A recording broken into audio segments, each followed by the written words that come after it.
وسلام على عباده الذين اصطفى أما بعد فأعوذ بالله من الشيطان الرجيم بسم الله الرحمن الرحيم إنما النسيء زيادة في الكفر سبحان ربك رب العزة عما يصفون وسلام على المرسلين والحمد لله رب العالمين اللهم صل على سيدنا ومولانا محمد وعلى آل سيدنا ومولانا محمد وبارك وسلم اللهم صل على آل سيدنا ومولانا محمد وبارك وسلم اللهم صل على سيدنا ومولانا محمد وعلى آل سيدنا ومولانا محمد وبارك وسلم محرم کا مہینہ اسلامی سال کا پہلا مہینہ ہوتا ہے.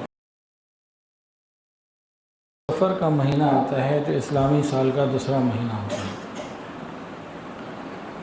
سفر کے مہینے کے بارے میں معاشرے کے اندر بہت ساری باتیں ہیں. ہمارے معاشرے میں بعض لوگ سفر کے مہینے کو منحوس سمجھتے ہیں, شادی بیاہ نہیں کرتے, خوشی کی تقریبات نہیں کرتے, اس کو برکت سے دور سمجھتے ہیں, اللہ کی رحمت سے دور سمجھتے ہیں. یہ ساری باتیں غلط ہیں, ساری باتیں غلط ہیں. اب کچھ تفصیل سمجھ لیتے ہیں ہم. سفر کے معنی لغت میں خالی کے بھی آتے ہیں. خالی کیوں؟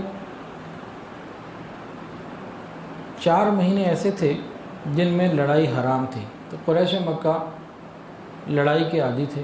ان کا دل کرتا تھا ہر وقت جنگ ہو, لڑائی ہو, مرنا مارنا ہو. تو 3 مہینے برابر تھے, ذوالقعدہ, ذوالحجہ اور محرم. ان 3 مہینوں میں جب لڑائی نہ کر کے یہ تنگ آ جاتے, فارغ بیٹھے بیٹھے, یعنی گویا بے روزگار بیٹھے ہوئے, کا تو روزگار ہی لڑنا مرنا بن گیا تھا, تو یہ کیا کرتے, ان میں جو بڑا قبیلہ ہوتا نا وہ کہتا کہ اس سال یہ محرم نہیں آئے, سفر ہے. محرم کو سفر کر دیتے, سفر کو محرم کر دیتے, اور محرم کو سفر قرار دے کر لڑائی شروع کر دیتے. تو نہیں, دو باتیں مکس ہو گئی, دونوں باتیں مکس ہو گئیں. سفر کو سفر کیوں کہتے ہیں؟ خالی. ذوالحجہ, ذوالقعدہ اور محرم, یہ 3 مہینے ایسے تھے جن میں لڑائی نہیں ہوتی تھی. 3 مہینے ایسے تھے جن میں لڑائی نہیں ہوتی تھی, تو یہ رکے رہتے تھے.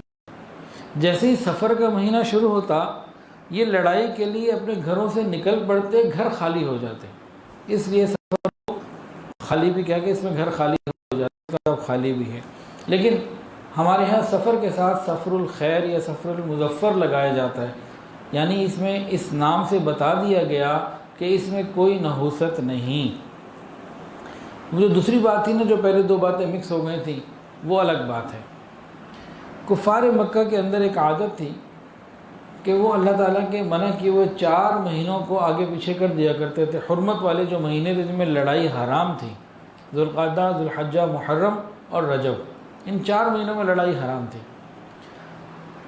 اب ان کا تو جینا مرنا لڑائی کے ساتھ تھا, تو ذوالقعدہ, ذوالحجہ اور محرم, یہ 3 مہینے جب بیٹھے بیٹھے ان کو بھاری لگنے لگتے نا, تو انہوں نے ایک اپنی طرف سے طریقہ پیدا کر لیا کہ بھئی سال کے 4 مہینے حرام ہیں, 8 مہینے لڑنے کی اجازت.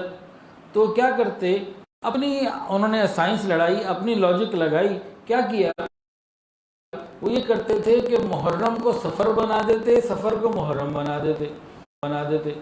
کہتے یہ محرم نہیں ہے, یہ سفر ہے.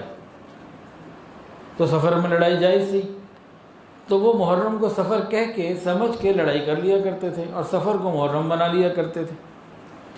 تو وہ ایک کام کیا کہ ہم اس قسم کے بہت سارے کام کرتے ہیں, شریعت کے حکم کو اپنے حساب سے توڑ مڑوڑ کے نہ بڑے کام کرتے ہیں, جب انہوں نے یہ کام کیا تو قرآن میں اللہ نے کیا فرمایا, انما النسیء زیادۃ فی الکفر, کہ ان کا یہ طریقہ ان کے کفر میں ترقی دے رہا ہے, زیادہ کر رہا ہے, ان کے عذاب کو بڑھا رہا ہے. تو شریعت نے بتا دیا کہ جس حکم کو جیسے کوئی مرضی نہیں کرنی, یہ ہے بندگی. سفر کے مہینے کو بہت سے لوگ بدفعلی، بدحالی، نحوست اس طریقے سے بناتے ہیں، اور کوئی کہتا ہے جی سفر کے شروع کے 13 دن جو ہے وہ منحوس ہیں، اور کوئی کہتا ہے جی سفر کے مہینے میں شادی کرنا ٹھیک نہیں، اور ہمارے یہاں ہوتی بھی نہیں۔ سفر کے مہینے میں حضرت علی رضی اللہ تعالیٰ عنہ اور حضرت فاطمہ الزہرا رضی اللہ عنہ کی شادی ہوئی تھی۔ نکاح سفر کے مہینے میں ہوا تھا، رخصتی پھر کئی مہینے کے بعد ہوئی تھی۔ یہ مبارک شادی، مبارک نکاح سفر کے مہینے میں 2 ہجری میں ہوا تھا، اور آج ان کے ماننے والے سفر کے مہینے میں شادی نہیں کرتے۔ پھر سفر کے مہینے میں ایک بات کہ جی یہ نحوست ہے، یہ قریش مکہ میں بھی تھی، ایام جاہلیت میں بھی تھی، اور آج بھی ہے۔ بہت سے لوگ آج بھی اس کو منحوس سمجھتے ہیں۔ حضور صلی اللہ علیہ وسلم نے واضح ارشاد فرمایا، بخاری شریف کی روایت ہے کہ سفر کو منحوس سمجھنے والی باتیں بے حقیقت ہیں، ان کی کوئی حقیقت نہیں۔ نبی علیہ السلام نے فرمایا کہ سفر کی نحوست کی کوئی حقیقت نہیں۔ اور ایک حدیث کے اندر نبی علیہ السلام نے بہت تفصیل کے ساتھ بات کو سمجھایا، فرمایا وہ شخص ہم میں سے نہیں جو بری فال نکالے، یا جس کے لیے بری فال نکالی جائے، یا جو کہانت کروائے یا کہانت کرے، یا وہ شخص جادو کرے یا جادو کروائے، جو گرہ باندھے اور گرہ لگوائے، اور جو کاہن کے پاس آئے اور کاہن کی باتوں کی تصدیق کرے، اس نے حضور صلی اللہ علیہ وسلم پر نازل ہونے والی چیزوں کی تکذیب کی، جھٹلا دیا۔ یہاں پہ ایک چیز ہے، گرہ باندھے یعنی تعویذ سے بھی اس کو جوڑا جا سکتا ہے۔ تعویذ اگر اس کے اندر غلط کلمات نہیں، عقیدہ ٹھیک ہے، کلمات ٹھیک ہیں، تو تعویذ جائز ہے۔ تعویذ کا درجہ کیا ہے؟ تعویذ کا درجہ یہ ہے سر میں درد ہوا پیناڈول کھا لی، بس شفا اللہ نے دینی ہے، حفاظت اللہ نے کرنی ہے، تو ایک علاج کے سبب کے درجے کی ہے، اس سے بڑی کوئی چیز نہیں ہے یہ۔ ہاں اگر کلمات فسقیہ ہوں، شرکیہ ہوں، گناہ والے ہوں، تو پھر یہ تعویذ بالکل ناجائز ہے۔ یا عقیدہ اگر غلط ہو جائے کہ تعویذ سے کچھ ہوگا، پیناڈول سے کچھ ہوگا، نہیں، کرنے والی ذات اللہ کی ہے، اس لیے اس میں احتیاط رکھنی چاہیے۔ اچھا جی، سفر کے مہینے کو برا کہنا یہ کیا ہے؟ یاد رکھیے یہ اللہ رب العزت کو برا کہنا ہے۔ خود اللہ نے فرمایا کہ زمانہ میں ہوں، میں نے اس کو بنایا، اس کے دن رات میرے اختیار میں ہیں، یہ سب کچھ میرے قبضہ قدرت میں ہے، میں جو چاہے کروں۔ جو لوگ زمانے کو برا بھلا کہتے ہیں، اللہ تعالیٰ فرماتے ہیں وہ مجھے تکلیف دیتے ہیں، وہ مجھے برا بھلا کہہ رہے ہوتے ہیں۔ اب اس بات کو سننے کے بعد بھی اگر کوئی سفر کے مہینے کو برا کہے، اس سے زیادہ بد نصیب پھر اور کون ہوگا، یہ ہمیں نہیں معلوم۔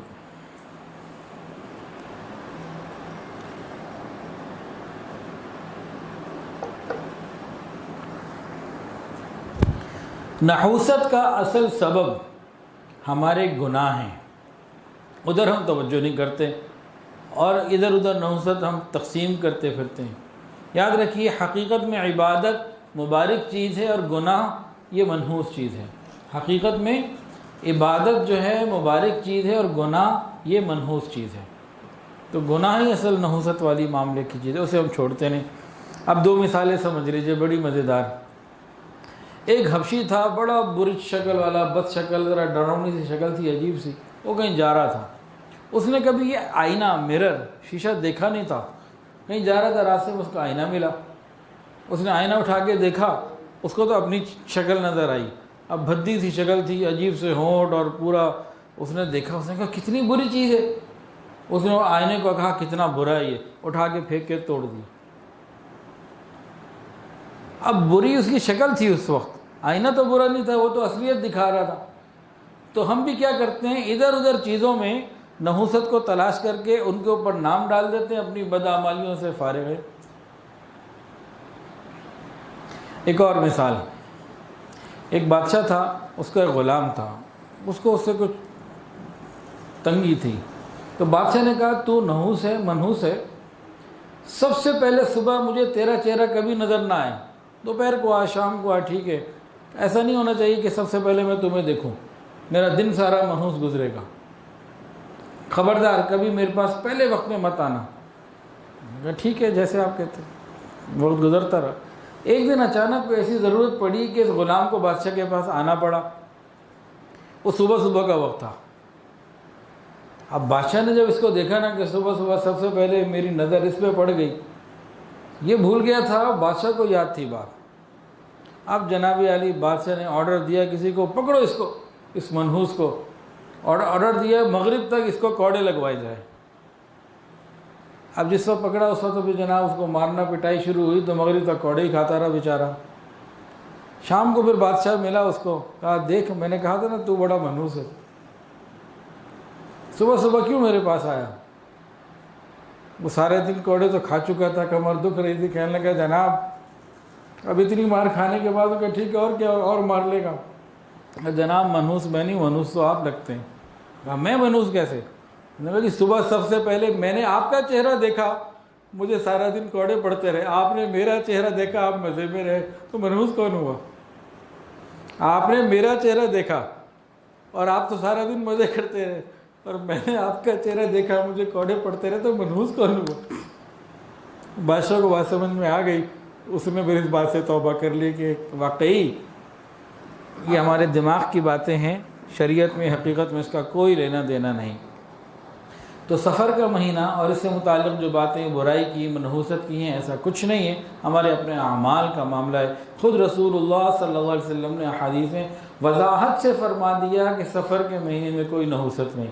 اب نبی علیہ السلام کی سٹیٹمنٹ کے بعد کوئی اور آگے سے بات کرنا، بخاری شریف کی روایت ہے، تو یہ بری بات ہے، یہ دین سے دوری کی بات ہے۔ ہمارا ایک سلسلہ چل رہا تھا جو کافی تعطل کا شکار ہو گیا، عشرہ مبشرہ۔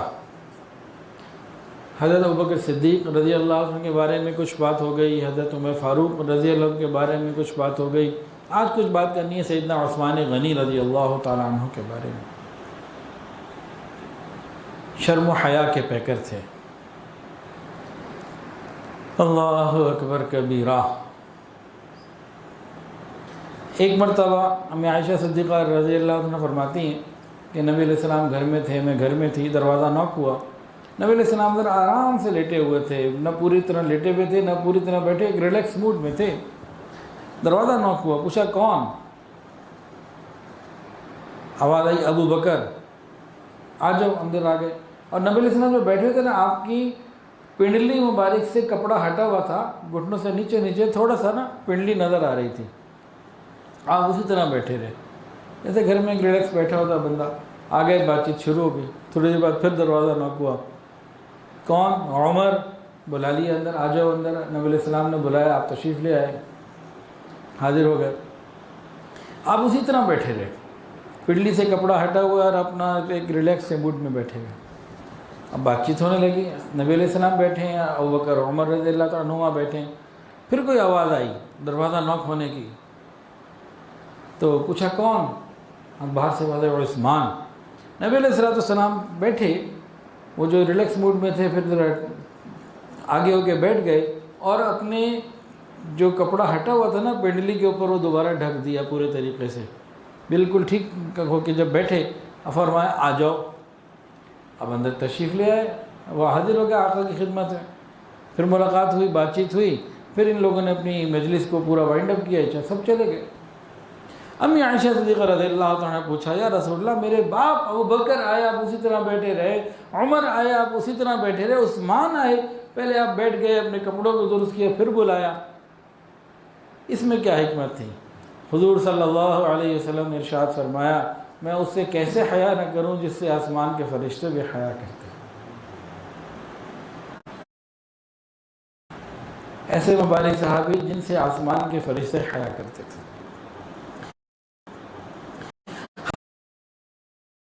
حضرت عثمان غنی رضی اللہ عنہ کی ایک فضیلت ایسی ہے جو کسی کو نہیں ملی پوری کائنات میں، بتائیں کون سی ہے؟ انعام لے کے جائیں جی، چلیں، جزاک اللہ جی۔ شخص ایسے نہیں گزرے پوری پوری ہسٹری کے اندر کہ ان کو نبی علیہ کسی بھی نبی کی 2 بیٹیاں ملی ہوں.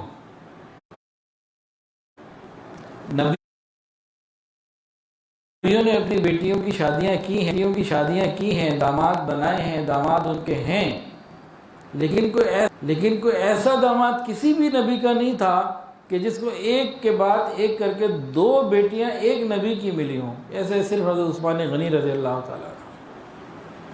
نبی علیہ السلام نے حضرت رقیہ رضی اللہ عنہ کی شادی کی حضرت عثمان سے. بدر کے موقع پہ اس وقت پہ ان کا انتقال ہو گیا تو پھر حضور صلی اللہ علیہ وسلم نے حضرت ام کلثوم رضی اللہ تعالیٰ جو آپ کی بیٹی تھی ان سے شادی کی. پھر ان کا بھی انتقال ہو گیا تو نبی علیہ السلام نے فرمایا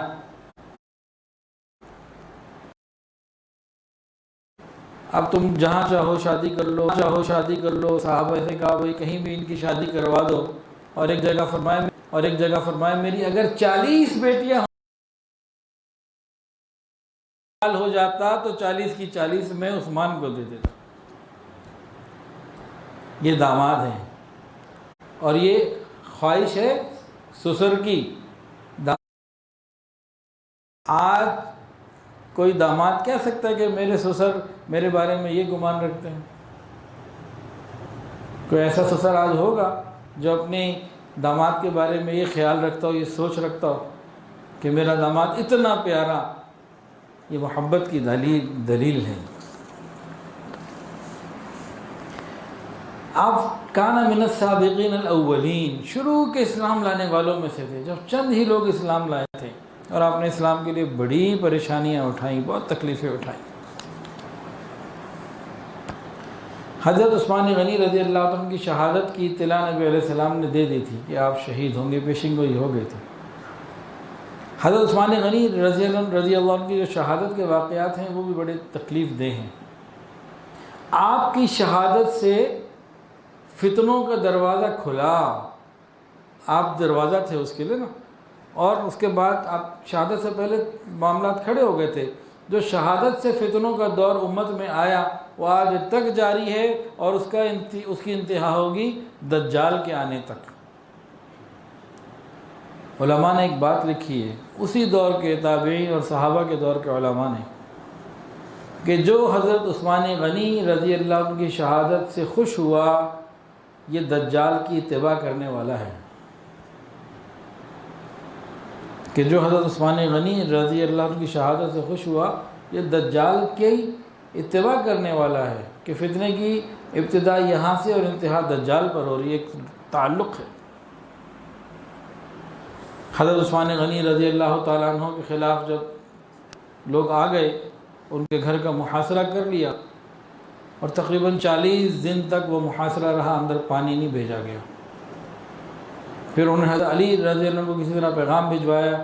سیدنا علی رضی اللہ تعالیٰ عنہ نے پانی بھجوانے کی کوشش کی جس میں کئی لوگ زخمی ہو گئے، لیکن بہرحال پانی کچھ وہاں پہنچا دیا گیا.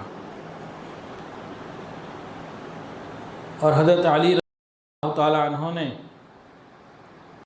حفاظت عثمان غنی رضی اللہ عنہ کے لیے ان کے دروازے پہ 2 پہرے دار کھڑے کیے. ایک کا نام حضرت حسین رضی اللہ تعالیٰ عنہ، حضرت حسن رضی اللہ تعالیٰ عنہ. حضرت حسن اور حسین دونوں کو کھڑا کیا. اور جب وہ بلوائی آئے، حملہ کر کے کامیاب ہو گئے، وہ جب قریب آئے تو دونوں بیٹوں کو، ایک کو چہرے پہ مارا ایک کو سینے پہ مارا کہ تمہیں یہاں کھڑا کیا تھا، تم کیوں حفاظت نہیں کر سکے. وہ دیوار پھاند کے چلے گئے تھے. حضرت عثمان غنی رضی اللہ تعالیٰ عنہ قرآن مجید پڑھتے تھے. جب ان کی شہادت کا دن تھا، 18 ذو الحجہ کا دن تھا، نبی علیہ السلام کی خواب میں زیارت ہوئی اور آپ نے فرمایا کہ افطاری میرے ساتھ کرنی ہے. یقین ہو گیا کہ بس آج میری زندگی کا آخری دن ہے، شہادت آج ہو جائے. حضرت عثمان غنی رضی اللہ تعالیٰ عنہ لنگی پہنا کرتے تھے، تہبند جسے کہتے ہیں. یہ سنت ہے پہننا، ہمیں کبھی کبھی پہن لینی چاہیے. شہری لوگ نہیں پہنتے نا، بابو قسم کے لوگ، انہیں شرم آتی ہے. دیہاتی تو بہت پہنتے ہیں. وہ دیہاتی بھی جو پہنتے ہیں وہ دیہات کے رواج کی وجہ سے اگر پہنے تو سنت کا ثواب نہیں ملے گا. لیکن یہ دیہاتی اگر سنت کی وجہ سے پہنے تو انہیں سنت کا ثواب مل جائے گا۔ پھر ہمارے دیہاتیوں میں یا ہم لوگوں میں جو ہم لوگ دھوتی باندھتے ہیں، ایک بہت بڑی غلطی ہوتی ہے، آگے سے بہت اونچی ہوتی ہے، پیچھے سے نیچی ہوتی ہے۔ یہ بات ٹھیک نہیں ہے۔ تو لنگی دھوتی باندھنے والوں کو اس کا خیال کرنا چاہیے، اور اتباع سنت کی نیت کر لیں تو لباس کا لباس، سنت کی سنت۔ لیکن میرا گمان ہے جو دیہات کے لوگ پہنتے ہیں وہ سنت کی وجہ سے نہیں پہنتے ہوں گے، بس ایک رواج ہے۔ اور جو شہری لوگ ہیں وہ تو بابو قسم کے تو پہنتے ہی نہیں ہیں، تو کبھی کبھی پہن لینی چاہیے اتباع سنت کی نیت سے۔ تو بہرحال ایک درمیان میں بات آ گئی، حضرت عثمان غنی رضی اللہ تعالیٰ عنہ لنگی پہنا کرتے تھے، لیکن جو آخری وقت آیا نا، اس دن باقاعدہ آپ نے پاجامہ منگوایا اور پاجامہ پہنا، شلوار پہنی۔ وجہ آپ کی حیا۔ آپ کو اندازہ ہو گیا تھا کہ آج مجھے شہید کر دیا جائے گا، تو لنگی میں سطر کا کھل جانا آسان، پاجامے میں، شلوار میں سطر کا کھلنا بہت مشکل۔ تو انہوں نے موت کے وقت بھی، دنیا سے جاتے وقت بھی حیا کا اور پاک دامنی کا خیال رکھا۔ اللہ ہمیں بھی یہ حیا عطا فرمائے۔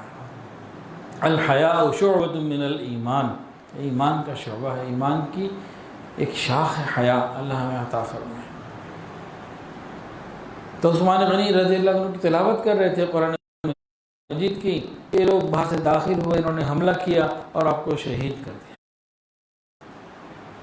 اور اللہ رب العزت نے بھی حضرت عثمان غنی رضی اللہ عنہ کے تمام قاتلین سے پھر باقاعدہ حساب کتاب لیا، اور سب ہی عذاب میں گرفتار ہوئے۔ ابن عساکر نے لکھا ہے کہ حضرت عثمان غنی رضی اللہ عنہ کی شہادت میں جتنے لوگ شریک تھے قاتلین عثمان، وہ سب کے سب دیوانے مجنون پاگل ہو گئے۔ اور آگے لکھا گیا ہے کتابوں میں، بخدا حضرت عثمان غنی رضی اللہ عنہ کی شہادت پر جس شخص کے دل میں ذرہ برابر بھی خوشی ہو، وہ دجال کی پیروی کرے گا۔ اگر وہ ظہور دجال سے پہلے مر جائے تو قبر میں دجال کے متبع میں شمار ہوگا۔ اللہ کے یہاں اتنا بڑا مقام ہے۔ حضرت عثمان غنی رضی اللہ عنہ سے محبت کرنا ہمارے ایمان کا حصہ ہے، داماد رسول اللہ صلی اللہ علیہ وسلم ہے۔ ان کے 2-3 واقعات سن لیجئے، ایک واقعہ تو سن لیا نا، ایک واقعہ اور سن لیجئے۔ غزوہ عسرہ، کوئی بتا سکتا ہے جی کون سا غزوہ؟ غزوہ عسرہ، عسر کہتے ہیں تنگی کو، بہت تنگی حالات۔ غزوہ تبوک کو کہتے ہیں بڑی تنگی کے حالات تھے، بہت تنگی کے حالات تھے۔ نبی علیہ السلام ترغیب دے رہے تھے کہ بھئی مجاہدین کے لیے، سفر کے لیے جو ہے نا وہ آپ ڈونیشن جمع کر رہے تھے، سب کو ترغیب دے رہے تھے۔ آپ نے ترغیب دی، عثمان کھڑے ہوئے کہنے لگے یا رسول اللہ 100 اونٹ سارے سامان کے ساتھ، سارے لوازمات کے ساتھ میں دیتا ہوں۔ آپ نے ادھر التفات نہیں فرمایا، پھر ترغیب دی، انہوں نے کہا میں 200 دیتا ہوں، سب سارے سامان کے ساتھ، پوری چیزوں کے ساتھ۔ آپ نے توجہ نہیں دی نبی علیہ السلام نے، وہ پھر آپ نے کسی اور سے ترغیبی بات کی، جنرل، وہ پھر کہہ رہے میں 300 دیتا ہوں۔ نبی علیہ السلام نے فرمایا، آپ خوش ہو گئے، کہا عثمان آج کے بعد تیرا کوئی گناہ بھی اگر ہو تو اس کا گناہ نہ ملے، تجھے نقصان نہیں پہنچتا۔ پھر اس کے بعد عثمان غنی رضی اللہ عنہ نے مزید اشرفیاں بھی دیں، نبی علیہ السلام کو ہدیہ کی، اور نبی علیہ السلام نے پھر یہی فرمایا، آپ کو جنت کی بشارت دی۔ جب حضرت عثمان غنی رضی اللہ عنہ کے گھر کا محاصرہ کیا گیا، 40 دن پانی بند کیا گیا، اس وقت بھی انہوں نے لوگوں کو اپنی چھت پہ جا کے جو بیان دیا، خطبہ کیا، اس میں یہ کہا، لوگوں تمہیں نہیں معلوم کہ نبی علیہ السلام نے میرے بارے میں فلاں موقع پہ بھی کہا، فلاں موقع پہ بھی کہا کہ یہ جنتی ہے، اس کو اس چیز کے بدلے جنت ملے گی۔ تو آپ نے ریفرنس کے طور پہ ایک یہ واقعہ پیش کیا اور ایک دوسرا واقعہ پیش کیا، وہ بیر روما کا تھا۔ ایک کنواں تھا جو ایک یہودی کی ملکیت تھا، وہ پیسے لے کے جو ہے نا وہ دیا کرتا تھا پانی۔ غربت کا زمانہ تھا، مسلمانوں کو تنگی تھی، نبی علیہ السلام کو عام مسلمانوں کی حالت کی اطلاع تھی، آپ فکر مند رہتے تھے۔ وہ ریاست مدینہ تھی جب عوام کا خیال کیا جاتا تھا، تو نبی علیہ السلام کو جب معلوم ہوا، آپ نے فرمایا اس کے لیے جنت میں محل کا وعدہ ہے جو بیر روما کو خرید کے دے گا۔ عثمان غنی رضی اللہ عنہ کو پتہ چلا، وہ تو جنت کا سودا کرنے کے لیے پھر نکلے، اس یہودی کے پاس اس نے کہا مجھے یہ سودا بیچو۔ کہا میں کیوں بیچوں، میرا کاروبار بند ہو جائے گا، چلتا ہوا کاروبار ہے، میں نہیں بیچتا۔ یہ اس کو کہتے رہے، اس نے منع کر دیا۔ پھر بھی یہ بھی کاروباری آدمی تھے، تو انہوں نے پھر جو ہے نا اس یہودی کی نفسیات کو دیکھتے ہوئے اور اس کی لالچ کو دیکھتے ہوئے جو ہے نا آپ بات کہی، تو قیمت پوری لے لو۔ کیا مطلب؟ قیمت پوری چیز آدھی، کیا مطلب؟ تو انہوں نے فرمایا کہ بھئی دیکھو، پوری پیمنٹ لے کے حق آدھا دے دو، ایک دن تم لوگ نکالو اور ایک دن ہم لوگ نکالیں، ایک دن تمہارا ایک دن میرا۔ اس کو کہا، سمجھ میں آ گئی، اس نے کہا ٹھیک ہے۔ اس نے سوچا کہ ٹھیک ہے، میرا تو کاروبار تو چلتا رہے گا نا، اور پیمنٹ تو منہ مانگی لے رہا ہوں اور پوری لے رہا ہوں۔ اس نے جناب ڈیل طے کی، انہوں نے پیسے دیے اور جناب بات مکمل ہو گئی۔ اب وہ صرف فقط دنیا داری کی سوچ رکھنے والا بندہ تھا، اس کو ایثار اور قربانی کے بارے میں کیا پتہ تھا۔ حضرت عثمان غنی رضی اللہ تعالیٰ عنہ آئے، عام لوگوں میں اعلان کر دیا یہ کنواں حاضر ہے تمام لوگوں کے لیے، وہ کوئی بھی ہوں بغیر پیسوں کے پانی نکال لیں۔ اب لوگوں کو ایک دن پانی ملنا لگا فری اور ایک دن قیمت کا، تو لوگوں نے کہا بھائی جس دن فری مل رہا ہے اسی دن تھوڑی سی محنت زیادہ کر لو، 2 دن کا لے لو یا ایک دن درمیان میں صبر کر لو، کچھ تھوڑا سا گزارا کر لو، پیسے بچاؤ اور اگلے دن جا کے لے لو۔ اب اس نے تو سوچا یہ ہوگا کہ میری دکانداری آدھی ہو رہی ہے، 100 روپے کی سیل تھی 50 کی ہو جائے گی، لیکن یہاں تو 10 کی بھی نہ رہی۔ تو چند دنوں کے بعد وہ پھر اس نے حضرت عثمان غنی رضی اللہ عنہ سے کانٹیکٹ کیا کہ جناب باقی بھی لے لو، میرا تو کاروبار ہی ختم ہو گیا۔ تو حضرت عثمان غنی رضی اللہ تعالیٰ عنہ نے باقیہ بھی اس کو پیمنٹ دے کے پورا اپنے حصے میں کر لیا، اور اس کے حصے میں کچھ نہ رہا۔ جیسے ہی آپ نے وہ پوری ملکیت کے حقوق حاصل کیے، آپ نے وہ پورا کنواں مسلمانوں کے لیے وقف کر دیا، اور آج بھی مدینہ طیبہ میں وہ کنواں موجود ہے۔ ہاں کچھ عجیب و غریب خبریں آ رہی ہیں، اس کی اطلاعات کی تصدیق تو نہیں ہے، سوشل میڈیا کی خبریں ہیں، کوئی اطلاعات کی تصدیق تو نہیں ہے، لیکن بہرحال کہنے میں یہ آ رہا ہے کہ یہودی وہ کنواں خرید چکے ہیں یا خریدنا چاہتے ہیں۔ وقف کی چیز سیل نہیں کی جا سکتی، شریعت کا اصول ہے، جو چیز وقف ہو گئی وہ سیل پرچیز نہیں ہو سکتی۔ بہرحال حقیقت تو اللہ ہی جانتا ہے کیا ہے، لیکن حالات بہت عجیب ہوتے چلے جا رہے ہیں۔ تو یہ چند باتیں تھیں سیدنا عثمان غنی رضی اللہ تعالیٰ عنہ کی، بہت بڑے مقام کے صحابی تھے۔ اب چند باتیں حالات حاضرہ سے متعلق۔ پورا ملک سیلابی پریشانیوں میں ڈوبا ہوا ہے، 20 لاکھ ایکڑ سے زیادہ فصلیں تباہ ہو چکی، 2,18,000 گھر صفحہ ہستی سے مٹ چکے، 4.5 لاکھ سے زیادہ گھر ڈیمیج ہو گئے، بے شمار مسجدیں، مدارس اور اس طرح کی خیر کی جو چیزیں ہیں بہت ڈیمیج ہو گئیں، ختم ہو گئیں۔ اب ان کی سب کی آباد کاری ایک بڑا مسئلہ ہے، اللہ تعالیٰ آسان۔ کچھ کام ہمارے کرنے کے ہیں، ہم لوگ بھی کریں، جو متاثرین ہیں سیلاب ہیں وہ بھی کریں، اللہ تعالیٰ مہربانی فرمائیں گے انشاءاللہ۔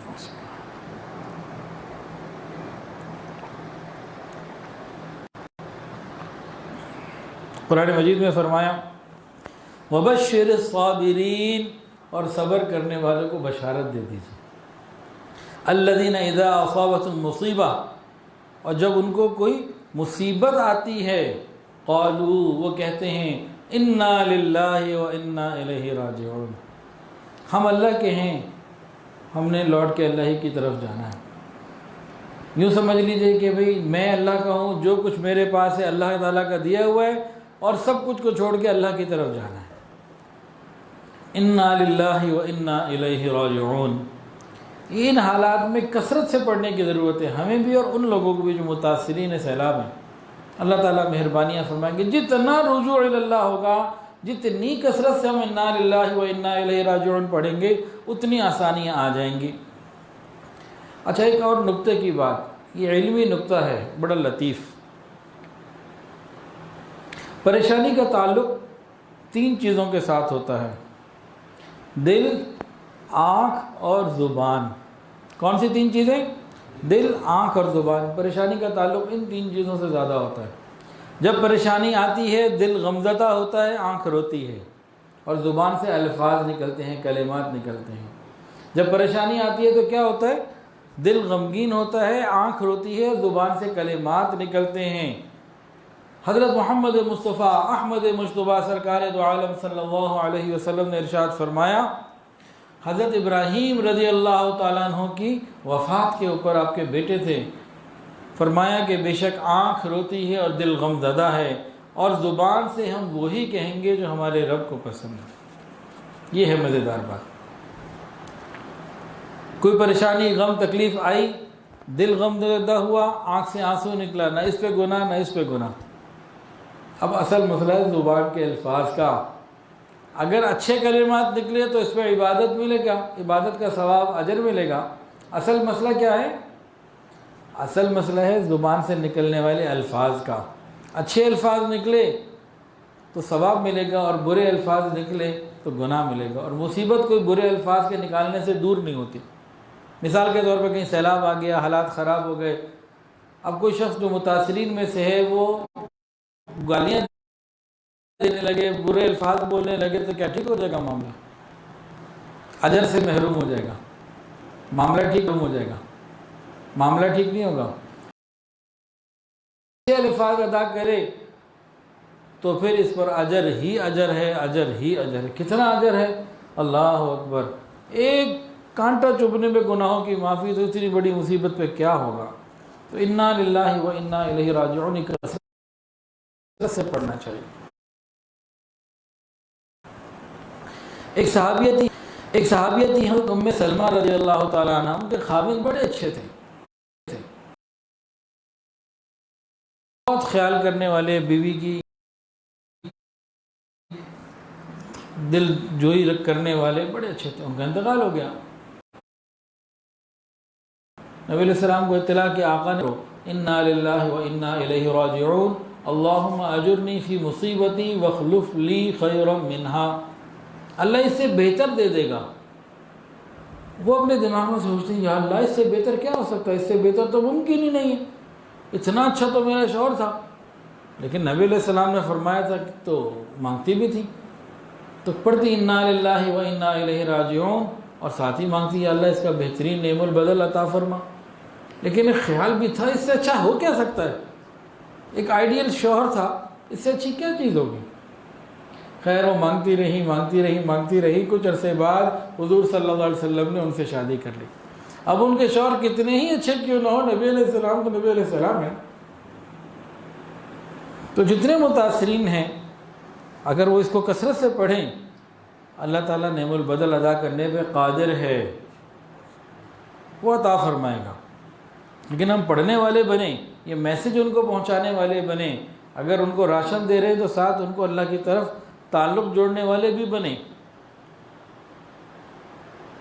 ایک بات۔ دوسری چیز، ان حالات میں ہم کیا پڑھیں؟ خالی وہ نہ پڑھیں، ہم بھی پڑھیں، ہم بھی متاثر ہیں۔ ٹھیک ہے الحمدللہ پانی نہیں آیا، ہمارے بازاروں میں پانی نہیں آیا، لیکن پیاز کتنے کا ہے جی آج؟ 400 روپے کلو۔ اور سبزیاں کتنی مہنگی، اور یہ جو اتنی بڑی تعداد میں فصلیں تباہ ہوئی ہیں، اور یہ گندم اس میں بہت زیادہ تھی، آگے آنے والا سال گندم میں بڑی تکلیف کا ہے۔ تو ہم بھی اللہ سے مانگیں، خالی وہ نہ مانگیں، ہم ان کے لیے بھی مانگیں، اپنے لیے بھی مانگیں، وہ اپنے لیے بھی مانگیں، ہمارے لیے بھی مانگیں، اللہ مہربانی فرما دیں گے۔ تو کیا پڑھنے جی کثرت سے؟ انا للہ و انا الیہ راجعون پڑھیں گے جی انشاءاللہ، آپ بھی پڑھیں گے انشاءاللہ تعالی۔ ایک چیز۔ دوسری چیز وہ بھی بڑی زبردست ہے، وہ کیا ہے؟ حسبنا اللہ و نعم الوکیل۔ یہ کثرت کے ساتھ پڑھنے کی ضرورت ہے ان حالات میں۔ فانقلبوا بنعمت من اللہ، یہ قرآن ہے، جو فورس کے ساتھ مخالف ہو گیا۔ علاقے کا تھانے دار مخالف ہو جائے تو گھر میں رہنا مشکل، وہ اپنے آپ کو خدا کہلانے والا بادشاہ مخالف ہو گیا پوری فورس کے ساتھ، اور پھر ایک فیصلہ کیا انہیں آگ میں ڈالو۔ جب آگ میں ڈالا جا رہا تھا حضرت ابراہیم علیہ السلام کی زبان میں یہی کلمات تھے، وہ یہی پڑھتے رہے اس وقت، حسبنا اللہ و نعم الوکیل، اللہ پہ توکل کیا۔ پھر اللہ کیا یا نار کونی درس قرآن .com www.درسقرآن.com